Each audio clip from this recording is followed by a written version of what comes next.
కూటమి ప్రభుత్వం ఏర్పాటై దాదాపు 27 మాసాలు అవుతాం. మరి 27 మాసాల్లో ఎన్నికల ముందు ఇచ్చినటువంటి హామీలు ఎంతవరకు నెరవేర్చారు, ఎందుకు నెరవేర్చలేకపోతున్నారు అనే విషయాన్ని ప్రజలు ఇప్పటికే గమనించారు. కూటమి ప్రభుత్వం మీద వ్యతిరేకత విపరీతమైన స్థాయిలో జరుగుతారు. దానికి తోడు ఈ రోజు నుంచి తెలుగుదేశం పార్టీ నాయకులు, ఎమ్మెల్యేలు ఇంటింటికి వెళ్ళి విజయోత్సవ ర్యాలీకి మేము చెప్పినట్టన్నీ చేశాం, మమ్మల్ని ఆశీర్వదించండి అని చెప్పి ఇంటింటికి వెళ్ళి వాళ్ళ యొక్క ఘన విజయాలను చాటే విధంగా చేయమని చెప్పి వాళ్ళ నాయకుడు చంద్రబాబు నాయుడు చెప్పడం జరిగింది. మరి ఈరోజు మన కాన్స్టిట్యున్సీలో మైదుకూరులో 13వ వార్డులో ఈరోజు 3 గంటల నుంచి నాయకులు తిరుగుతున్నారు.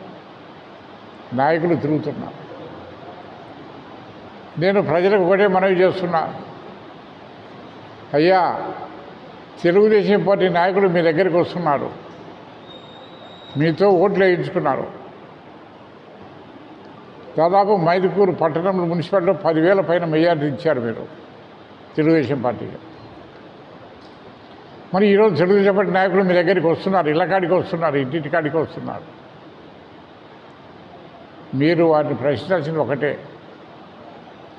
ఎన్నికల ముందు మీరు ఇచ్చినటువంటి హామీ ఏమేమి ఇచ్చారు?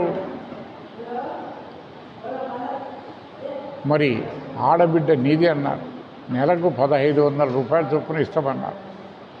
ఇచ్చారా? ఏ ఒక్కరికైనా ఇచ్చారా?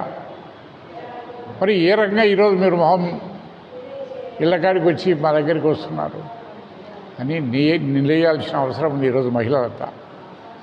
అది ఒకటే కాదు, సంవత్సరానికి 2 గ్యాస్ సిలిండర్లు అన్నారు, 3. ఇప్పుడు 6 అయిపోయింది, 7వది రావాలా. కానీ ఇప్పటికి కొందరికి 1, కొందరికి 2, కొందరు ఊరు లేదు ఇవాళ. మరి అది కూడా మహిళలు అడగాల్సిన అవసరం లేదా? 3వది, ఎస్సీ ఎస్టీ బీసీ మేడం 50 సంవత్సరాలకే పెన్షన్ అన్నావు, 50 సంవత్సరాలకి పెన్షన్ అన్నావు. మరి వీళ్ళలో ఎస్సీలు ఎస్టీలు బీసీ మైనార్టీస్ ఉన్నారు కదా, మరి 50 సంవత్సరాలు మాకు పెన్షన్ వస్తూ ఉందా? 60 సంవత్సరాలు నిండిన వాళ్ళకే ఇవ్వడం లే, దాదాపు 6 లక్షల పెన్షన్లు కట్ చేశారు. మరి అదే రకంగా ఆ రోజు చూసాం జగన్మోహన్ రెడ్డి రాయంలో బ్రహ్మాండంగా నాడు నేడు కింద హై స్కూల్స్ అన్ని ఏ రకంగా డెవలప్ అయినాయి, ఈరోజు పరిస్థితి ఏ రకంగా ఉన్నాయి. మా ప్రభుత్వంలో మేము ఒక గర్ల్స్ హై స్కూల్ ఆ రోజు మొదలుపెట్టించాం, 80% పూర్తి అయింది. 2 సంవత్సరాల నుంచి మేము చెప్తున్నాం అది పూర్తి చేయండి, 20% బ్యాలెన్స్ వర్క్ పూర్తి చేయండి అంటే ఈ రోజు కూడా స్థితిగతి లేదు.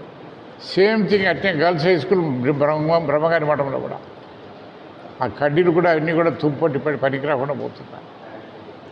ఎక్కడైనా డెవలప్మెంట్ జరుగుతుందా? స్కూల్స్లో కానీ కాలేజీలో కానీ ఎక్కడైనా ₹1 మీరు ఖర్చు పెడుతున్నారు. మరి సంబరాలు చేసుకుంటున్నారు, ఏదో ఇంటికి పోతున్నారు. మరి ఏం ధైర్యమో ఈ ధైర్యం మాకు అర్థం. మరి యువకులు ఉన్నారు, నిరుద్యోగ వృత్తి ఇస్తున్నా నెలకు 3,000. ఎంతమందికి ఇచ్చావా? ఏ ఒక్కరికైనా ఇచ్చావా? మరి ఏ మొహం పెట్టుకొని మీరు ఈరోజు మళ్ళీ ప్రజల దగ్గరికి వెళ్తున్నారు? మేము అన్నీ చేసాము, సూపర్ 6 ఫుల్ సక్సెస్ అని పోతున్నారు. మరి ఎందుకని ఈ రకంగా మీరు చేసి అంటే ప్రజలు అడిగేవాళ్ళు లేరనే, లేకపోతే మీరు పోలీసులను అడ్డం పెట్టుకొని ఎవరు నోరెత్తకుండా, ఇప్పుడు ఎవరినైతే ప్రతిపక్షాన్ని నోరెత్తకుండా చేస్తున్నాడో అదే రకంగా ప్రజలను కూడా నోరెత్తలేకుండా ఎవరైనా అడుగుతీగినా వాళ్ళ మీద పోలీసులతో కేసులు పెట్టించేదానికైనా ప్రయత్నం చేస్తున్నారో నాకు అర్థం కాదు. మరి ఏ ధైర్యంతో మీరు వెళ్తున్నారో మాకైతే అర్థం కాదు. మరి అదే రకం చూస్తాం. స్వర్గీయ రాజశేఖర రెడ్డి గారు పెట్టారు, ప్రతి ఒక్క పేద విద్యార్థి కూడా చదువుకోవాలంటే కినా పేదరికం అడ్డు రాకూడదని ఫీజు రియంబర్స్మెంట్ కార్యక్రమం ఇస్తున్నావా? దాదాపు 1000 కోట్లు బకాయిలు ఉన్నాయి. 1000 కోట్లు బకాయిలు ఉన్నాయి. మరి అంతకుముందు టెన్షన్గా ఇస్తున్నారు ఫీజు రియంబర్స్మెంట్ కానీ విద్యా దీవెన కానీ, మరి ఇవన్నీ కూడా హాస్టల్ ఫెసిలిటీ ఫండ్స్ కానీ ఇస్తాను. మరి ఈరోజు ఎక్కడ అవుతా ఉందా? మరి ఎదురంగా చూస్తే ఉద్యోగాలు 20 లక్షల ఉద్యోగాలు ఇస్తానన్నావు. 20 లక్షలు అన్నా ఎక్కడున్నాయి ఉద్యోగాలు? ఎందుకు ప్రజలు ఇంత మోసం చేస్తున్నారు ఈ ప్రభుత్వం? మరి నిరుద్యోగులు లేరా? ఇప్పుడు 13వ వార్డు 18 సంవత్సరాల మహిళలు లేరా? గ్యాస్ సిలిండర్ వచ్చినా లేదని అడుగుతూ చెప్తారు కదా వాళ్ళు. కానీ మరి 50 సంవత్సరాలకు పెన్షన్ ఇచ్చినా లేదని చెప్తారు కదా. ఫీజు రీయింబర్స్మెంట్ పర్లేదు, మాకు సర్టిఫికేట్ ఇవ్వడం లేదని బాధపడుతున్నారు పిల్లలంతా కూడా. అన్నిటికి మించి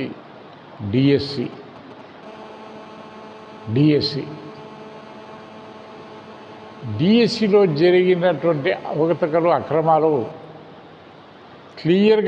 క్లియరింగ్గా విత్ ప్రూఫ్ చూపిస్తూ ఉంటే కూడా చీమ కుట్టినట్టు కూడా ఈ కుటుంబ ప్రభుత్వం జరుగుతుంది.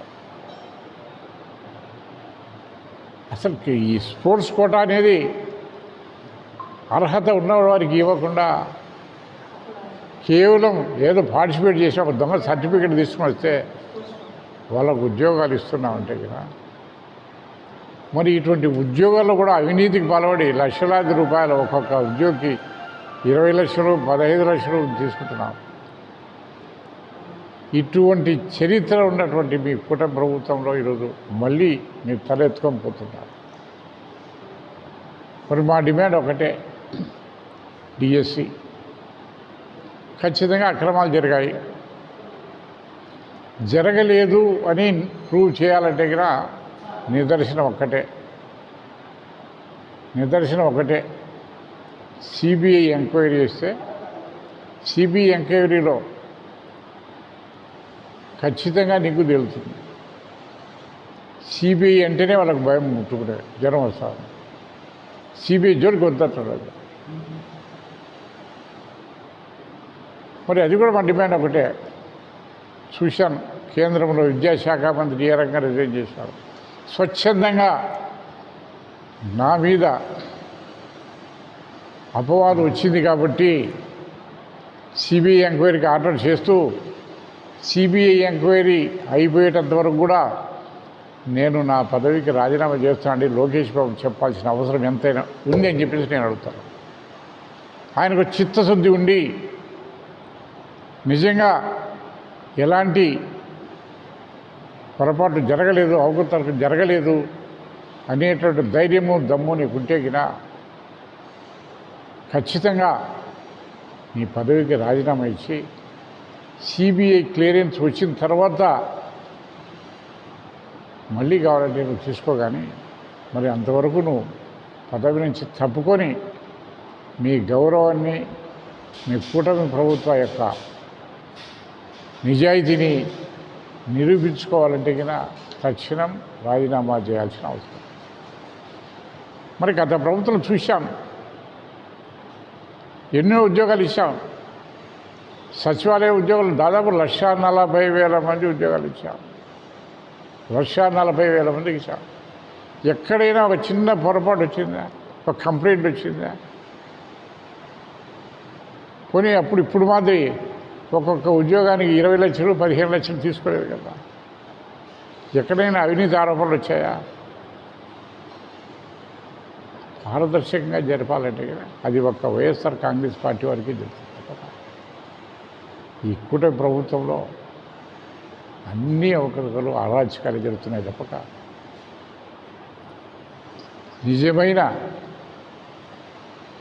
నిజమైన అర్హత కలిగినటువంటి వారికి ఏ పరిస్థితుల్లో ఉద్యోగాలు రావడం లేదు.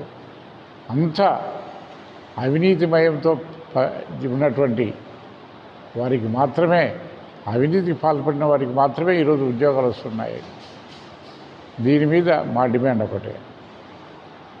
మరి రేపు వైఎస్ఆర్ కాంగ్రెస్ పార్టీ అన్ని జిల్లా కేంద్రాల్లో 28వ తేదీ రేపు 10 గంటలకు భారీగా నిరసన ర్యాలీ ఏర్పాటు చేశారు.